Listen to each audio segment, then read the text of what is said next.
আমাৰ বাবে আজি অতি দুখৰ বিষয় যে আমাৰ মাজৰ পৰা জিকিৰ ওজা বদৰুদ্দিন আহমেদ তেখেত হেৰাই গ'ল।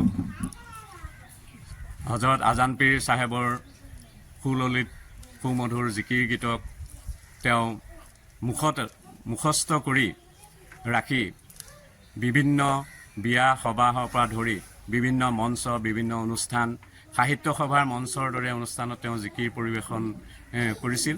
বিশেষকৈ অসমৰ জিকিৰ দুটা ধাৰাত আমি গোৱা হয়। এটা হৈছে বাদ্যযন্ত্ৰৰ যোগেদি জিকিৰ পৰিৱেশন কৰা হয়, যিটো জিকিৰ সম্ৰাট ৰকিবউদ্দিন আহমেদৰ পৰা আদি কৰি সকলোৱে পৰিৱেশন কৰিছে। কিন্তু বদৰুদ্দিন আহমেদ ডাঙৰীয়াই বিশেষকৈ যিটো আমাৰ ঘড়ীৰ কাটাৰ বিপৰীত দিশত জিকিৰ পৰিৱেশন কৰা হয় নাচি নাচি, সেই জিকিৰটো বিশেষভাৱে চৰ্চা কৰিছিল। আৰু তেখেতৰ জিকিৰৰ ওজা হিচাপে আছিল, যিহেতু তেখেতৰ একোটা দলত 10-15জনকৈ সদস্য আছিল। তেওঁলোকে ঘূৰি ঘূৰি নৃত্য কৰি জিকিৰ প্ৰদৰ্শন কৰিছিল আৰু বদৰুদ্দিন আহমেদ ডাঙৰীয়াই ওজা হিচাপে সেই জিকিৰ গাইছিল। দ্বিতীয় কথা হ'ল যে তেখেতে সুদীৰ্ঘ কাল মাত্ৰ এজন কৃষক হিচাপে ঘৰুৱা খেতি বাতি কৰি তেওঁ জীৱিকা নিৰ্বাহ কৰি পৰিয়াল চলোৱাৰ লগতে জিকিৰক অন্তঃকৰণে নিজৰ আত্মাৰ এক বস্তু হিচাপে গ্ৰহণ কৰি জিকিৰক শুদ্ধ হিচাপে প্ৰচাৰ কৰি গৈছিল। আৰু তেওঁ জিকিৰৰ মঞ্চ কেৱল বিয়া ভোজেই নহয়, সকলো অঞ্চলৰ আমি দেখিছিলোঁ যে বিগত অঞ্চল গোলাঘাট জিলাই হওক, বিভিন্ন অঞ্চলৰ দেৰগাঁও পৰা ধৰি সকলো অনুষ্ঠান প্ৰতিষ্ঠানৰ শোভাযাত্ৰাই হওক, বিভিন্ন অনুষ্ঠানতেই হওক তেওঁ জিকিৰ প্ৰদৰ্শন কৰিছিল। 1964 চনত অসম সাহিত্য সভাৰ ডিগবৈ অধিৱেশনত ৰকিবউদ্দিন আহমেদৰ নেতৃত্বত যিটি দলে জিকিৰ পৰিৱেশন প্ৰথমবাৰৰ বাবে মঞ্চত জিকিৰ পৰিৱেশন কৰিছিল, সেই দলটোৰ তেওঁ অন্যতম সদস্য আছিল। তাৰ পিছৰ পৰাই সুদীৰ্ঘ এই মৃত্যুৰ সময়লৈকে প্ৰায় 60টা বছৰ তেওঁ জিকিৰ চৰ্চা কৰিছিল।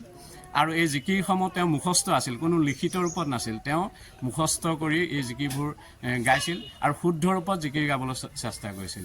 আৰু সৈয়দ আব্দুল মালিক ডাঙৰীয়াই যিখন জিকিৰ জাৰি গ্ৰন্থ প্ৰকাশ কৰিছিল, সেই গ্ৰন্থখনত প্ৰকাশিত বহু জিকিৰ এই বদৰুদ্দিন আহমেদ ডাঙৰীয়াৰ পৰাও সংগ্ৰহ কৰিছিল বুলি আমাক জনাইছিল। আৰু দ্বিতীয় কথা হ'ল তেখেতে নিজে জিকিৰ চৰ্চা কৰাৰ লগতে বিভিন্ন অঞ্চলৰ নতুন যুৱকসকলক জিকিৰ চৰ্চাৰ ক্ষেত্ৰত তেওঁ উদগনি যোগাইছিল। তেখেতে সকলোকে লগত লৈছিল। সৰুৰ পৰা বৃদ্ধালৈকে তেখেতৰ নেতৃত্বত জিকিৰ গাইছিল মানুহে।